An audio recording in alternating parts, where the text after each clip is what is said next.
Welcome back to Virtual School Assembly. Today our guest is Penelope Lagos. Penelope is a New Jersey native who graduated from Rutgers University in Communications and Theater Arts. Upon graduation, she starred in the film Rebecca's Window, which debuted at New York's International Film Festival.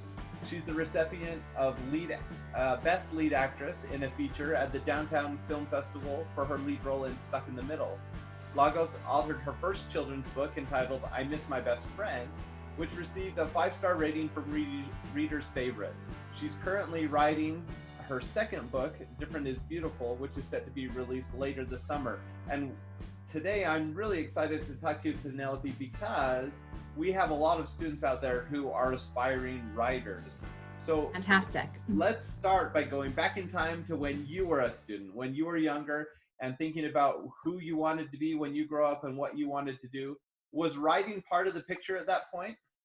Yeah, it actually was. I'm a product of an English professor. My mom is actually a college professor. And I think just, hearing her growing up with her, going to classes with her often actually, when she was going for one of her many masters that she has, would go to Rutgers University with her, which is where I ended up going to college, actually. And I would sit in class with her sometimes, and I was just so mesmerized by sort of all the learning and education and cool things that were going on. So I think I always loved to write creatively, although I never thought it would become a career. I think growing up, I loved journaling. So, those old school journals with the lock and key. That would be me. I would always just write out my thoughts, sometimes poetry and stuff like that. So I think it was always a hobby, although I never envisioned actually writing a book. Right. So when you were, let's go to high school then, a lot of people, that's where they start to develop as writers, find their own voice and things like that. While you were going through high school, did you start to get into writing fiction and getting your ideas down, or was it mostly still just doing your homework, doing some journaling? Yes, still just doing homework, doing journaling, sometimes getting thoughts down on paper. Right. A lot of times I think I have a lot of ideas in my mind and I'll just jot them down, but they never actually formed into a book or a story back then. But I think it's really important to have an outlet to get out feelings and emotions and stuff like that. So I was using it more in that respect, I think, in high school than anything else. Right. So, and obviously you're a creative. In addition to writing, you've also been heavily involved in theater. Were you doing more of that kind of stuff as you grew up? Were you all involved in theater at a young age?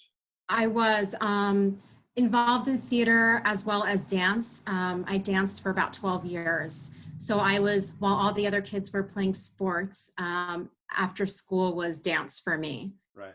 So still in the arts, of course, but just in a different sort of segment of the arts. Okay. So we're going to fast forward a little bit. Yes. After high school, you go to Rutgers. You start then starring in some theater productions as well as some movies and some television things. When did you get back to writing and deciding maybe I want to do something with this writing stuff? So at Rutgers, I actually, I was focusing at the communication journalism school. So I thought journalism might be in my future, newscasting, broadcasting, which also ties in with writing. So sort of gotten involved with that. It wasn't till after college that I started sort of writing a lot more, whether it was letters or just really putting pen to paper, even though the technology had exploded and there was so much you could do on the computer. I still was very old school in putting pen to paper, and I still am. Most recently, how the first book came about was actually the passing of my dog, who was my best friend, who was almost 16 years old. And so it was the loss of him and the tying in with, even when I was younger, sort of writing down my feelings, that finally it sparked in my head that it was time to create something for not just myself, but for others that may need it. Right. Now, you had a few advantages when it came to writing your first book, just because you come from an academic background and then went to schooling yourself. But for kids out there who are thinking, maybe one day I want to write a book, what are some of the first steps in that process as far as either deciding to self-publish or finding a publisher or an agent and going through that process? Or do you even need to worry about that and just focus on the story first? What do you think? I think it's important to get the story down.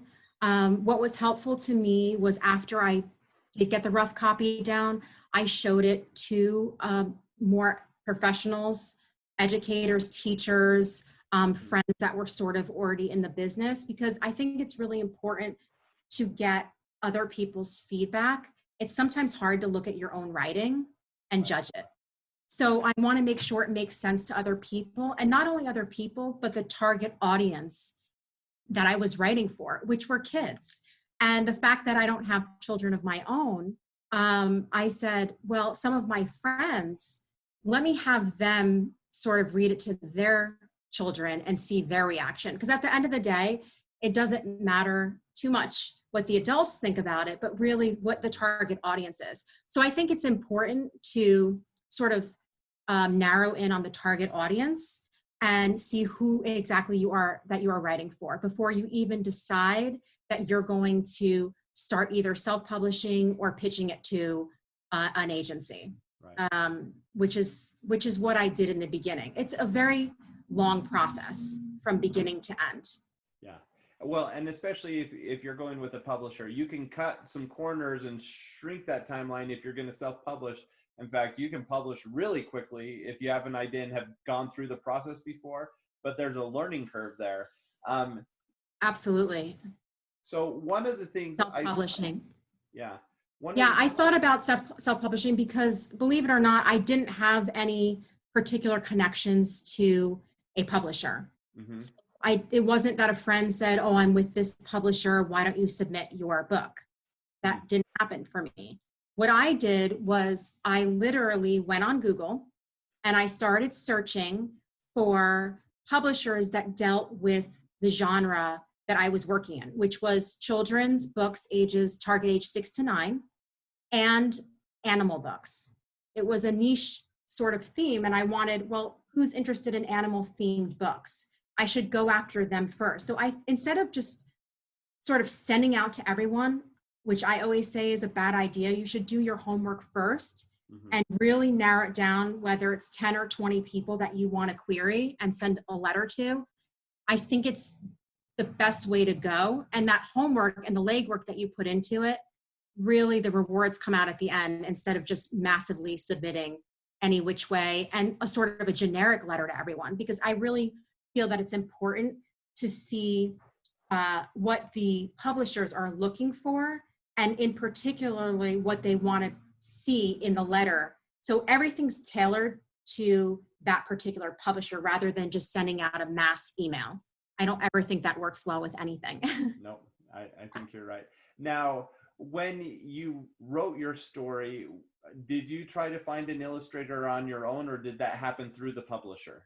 I had to find one on my own, actually. Now, the second time around, I'm with a different publisher who does work with illustrators, but I once again found someone on my own. And that was actually through social media, if you'd believe it. I was on a dog Facebook group.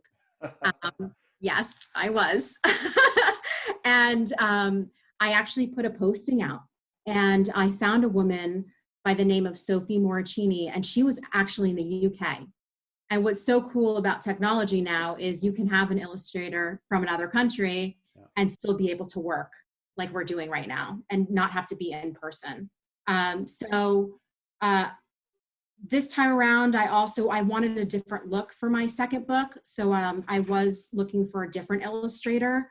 And again, I put out a post. I'm now also on a children's book Facebook group. I think it's really important for the kids out there to get on social media and to connect with people in the industry. And that's with any industry, because it's very important to network with other people. And I've been learning so much as I'm going along from other authors and other illustrators, and how sort of the business works. So I put out a posting, got a lot of submissions, and there's a lot of talented people out there. So Yeah. it's really cool to see everyone's work since I can't even draw a stick figure. So pro tip for you kids out there, social media isn't always bad and always evil, although it can certainly be abused.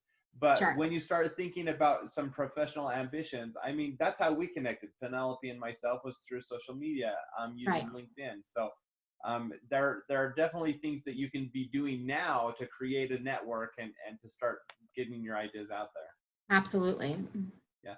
Now, one of the things that I think is fascinating, my wife has actually written and illustrated a children's book, and I've written several nonfiction books. And I think a lot of kids out there think, well, I'm going to write the children's book because that's way easier. I just have to come up with a few words.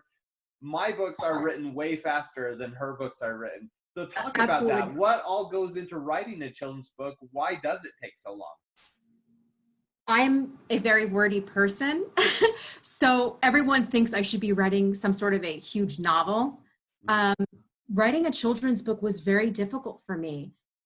You have 32 pages of just a line, maybe 2 or 3 on a page with an illustration. So just as important are the words are the illustrations as well. So I think it's so cool if you can do both. I wasn't so fortunate to be gifted to be able to draw, but the drawings in a children's book, particularly a picture book with little writing, really brings the words to life. So I think, with the children's book, having to be so concise and speak on a level that a child would understand without using some flowery words along the way, but still being descriptive enough to be able to bring the photographs or, the illustrations to life. It's a really, really challenging thing to do, I think. Yeah. So it's been difficult. Maybe one day I'll tackle something along the lines of adult novels. But the children's, what I end up doing is I write everything out and then I have to start scaling back. And I think when you're self-publishing, you'll have to rely on yourself and sort of your network to help you do that. With the publisher, they do help you along the lines, sort of scaling things back and maybe making some of the language a little bit simpler. Right. Yeah, and that's certainly what I've seen with my wife is the biggest challenge is getting everything shorter. You're going to want to write more, and then getting it so it's the right amount of words or sentences for certain pages, because not all pages are created equal. You have to be really strategic. In adult books, you don't. You just write. No, exactly. And wherever it takes you, it takes you. And if Right. it ends up being longer, it ends up being longer. So I think you're pretty much into this little box when it comes to the children's book. So you have to be much more structured than you would be elsewhere. Right. So Yeah. let's talk about your first book a little bit. I know it's about the passing of your dog, your best friend, and you Yes. did that. And I imagine part of the writing was therapeutic for you and helping you process. But why did you write it? What were you trying to accomplish with it? So it was very therapeutic for me, and it still is. Just really having, before the pandemic hit, being able to interact at the schools and being able to go in and do read alouds was really, really great because I connected with a lot of kids who have had loss in their lives, and not only animals. If you'd believe it, we've had discussions about students' parents or grandparents passing and how they felt that this book helped them. And that was a really cool thing to connect on. I wrote it because, like I said, it started with me sort of jotting down my feelings. But after his passing, I was so sad, really, is the only word I can think of, and really just starting to get pretty depressed about everything. Having the routine being broken, you get into such a routine over such a long period of time with these pets, Right. and they become a huge part of your family. And so I said, I wonder if there's something out there, some sort of a resource that would even help me. And when I started looking, I realized that I didn't find a lot that was out there. And the idea hit me, well, I must not be the only person feeling this way. I know a lot of people are oftentimes ashamed to say they feel like the death of an animal is like the death of a human being. But over the years, I've come to realize that a lot of people actually do feel that way. And this resource, although it is a children's book, I've had a lot of adults come up to me and say it's really helped them. And I included in the back of the book 10 tips to help parents teach their children how to cope with a loss. And like Cool. I said, it could be the loss of an animal or the loss of, it doesn't have to be a dog. You know, a lot of kids are like, my bunny rabbit, my bird, my this, my that. So a lot of times this death of a pet is the first sort of experience a child goes through with experiencing death. And so I think it's really relatable. And like I said, it's still really therapeutic for me. It's been tough, obviously, during the pandemic. I can't do live book events anymore and sort of connect with the people at different, you know, charity events or anything that I've done, which I miss a lot, you know, during these times. But hopefully we'll get back out there. Yeah. Well, so one thing that you talked about here that I want to bring up, pro tip number 2, is if you're a creative and you want to write something, look to solve a problem, you know, and so for Always. you, yours, and the easiest problems to solve are the things that you need help with personally. So if you've gone through a struggle, if you've gone through a challenge, and you can help others with that same challenge, that's going to help you find an audience, because simply writing a book for the sake of writing a book, no one's going to buy it.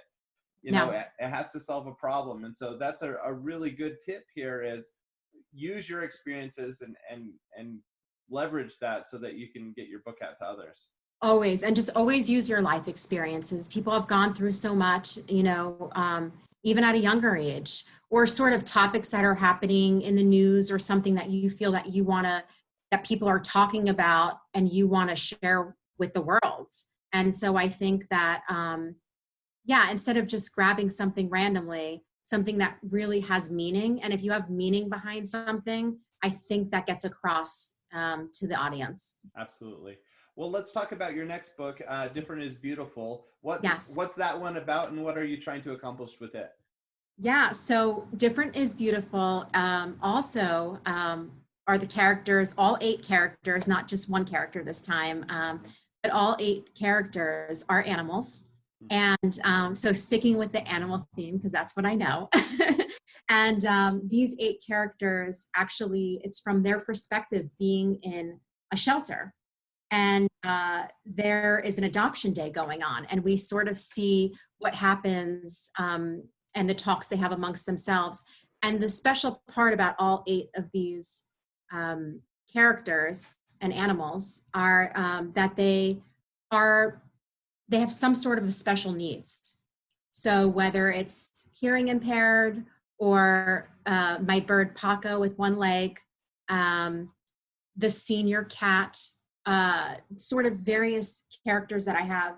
It's a don't judge a book by its cover type of book. And I think that just really came from a lot of conversations, a lot of things I see on social media, people sort of spouting out different things, sometimes mean things, cruel things, bullying type rhetoric, I would say. And it's cool to see this. I want to get that message through the animals. So to see from their perspective how they can turn the humans around. Right. And I love that. I think kids who are thinking about becoming authors, often we just think, oh, it'd be fun to get my ideas out, fun to get my stories out. And we forget that books really teach and can help make a difference in the world. And so something as simple as taking 8 animal characters in a shelter, you can teach an important message, just like Dr. Seuss does with his books, or Absolutely. you get from the Knuffle Bunny or Fancy Nancy or whatever. These books have great messages that help us to teach our kids. Absolutely. And I'll tell you my favorite book of all times, and I would suggest it to anyone who has not read it, because I've read it pretty much from a child up until now. I usually try to read it at least once a year. It's obviously a quick read, is The Giving Tree by Shel Silverstein. Yeah, That's my all-time favorite. The moral of the story is there from when you're a child, and it continues on through adulthood. It may take on a different meaning, but I just love books that teach a lesson and that really we can relate to at any age level. Yeah, that's great. Well, Penelope, thank you so much for sharing kind of your journey as an author with us, and for all these great tips. You know, we have a lot of aspiring authors that are watching this, and I'm sure this will help them along their way. Thank you. I hope so. If kids want to check out your books or learn more about you, where's the best place for them to go? Yeah, absolutely. So my website is www.penelopelagos, it's my full name, .com. And then a link to all of my social media will appear on there. So we have my book page on Facebook, which is I Miss My Best Friend. And then my own personal page, Penelope Lagos. And on Instagram, I'm at Penelope Lagos. So I like to keep it simple, just my full name. And thankfully, no one else has taken my name. So Nice. You're lucky. Yeah. All right. Well, thank you so much for spending this time with us today. It's been a pleasure. Thank you so much. It was a pleasure speaking with you.